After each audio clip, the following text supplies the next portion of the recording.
2026 বিশ্বকাপের দল থেকে বাদ দেওয়া হবে নেইমারকে, আগাম বার্তা দিল সিবিএফ। চরম হতাশ নেইমার। ঘনিয়ে আসছে 2026 ফিফা বিশ্বকাপের আসর। আরও এক মহারণের জন্য প্রস্তুত হচ্ছে বিশ্ব ফুটবলের দলগুলো, যার লক্ষ্যে দল গঠনে মনোযোগী দলগুলোর কোচ ও ফুটবল ফেডারেশনগুলো। সেই পথেই হাঁটছে ব্রাজিল ফুটবলের সর্বোচ্চ নিয়ন্ত্রণ সংস্থা সিবিএফ। বিশ্বকাপের দল গঠনের লক্ষ্যে ব্রাজিলের ফুটবলারদের উপর কড়া নজর রেখে চলেছেন কোচ কার্লো আনচেলত্তি। এদিকে ব্রাজিল ফুটবলে এখন হারহামেশা একটি প্রশ্নই থাকে, সেটা হলো সেলেসাওদের হয়ে নেইমার খেলতে পারবেন কিনা 2026 বিশ্বকাপের আসর। দীর্ঘ প্রায় 2 বছরেরও বেশি সময় ধরে ব্রাজিল দলে দেখা নেই সর্বোচ্চ গোলদাতা নেইমারের। একের পর এক ইনজুরির কারণে জাতীয় দলে এখনো ফেরা হয়নি তারকা এই ব্রাজিলিয়ানের। নতুন কোচ কার্লো আনচেলত্তির অধীনেও এখনো খেলা হয়নি তার। তবে ধারণা করা হচ্ছিল 2026 বিশ্বকাপের দলে নেইমারকে রেখেই বিশ্বকাপ মিশনে যাবে কার্লো আনচেলত্তির ব্রাজিল। তবে দিন যত যাচ্ছে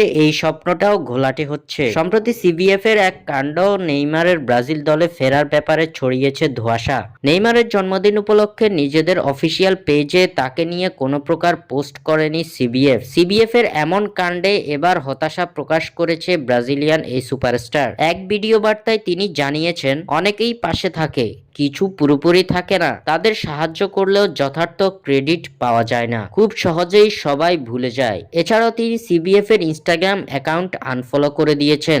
নেইমারের এই হতাশাজনক কথাবার্তার মাঝে সিবিএফ জানিয়েছে তারা শুধুমাত্র সেই সকল খেলোয়াড়দের শুভেচ্ছা জানায় যারা বিশ্বকাপ জিতেছে এবং নেইমারের সাথে তাদের সম্পর্কের কোনো অবনতি হয়নি বলেও জানানো হয়েছে। এমন ঘটনায় এখন সকলের মাঝে একটাই প্রশ্ন, তাহলে নেইমারকে কি ব্রাজিল বিশ্বকাপে নিবে না? এই সিদ্ধান্ত নির্ভর করছে সম্পূর্ণ কার্লো আনচেলত্তির উপর, এবং কার্লো নেইমারকে তখনই দলে নিবে যখন সে পারফর্ম করবে এবং নিজেকে ফিট প্রমাণ করবে।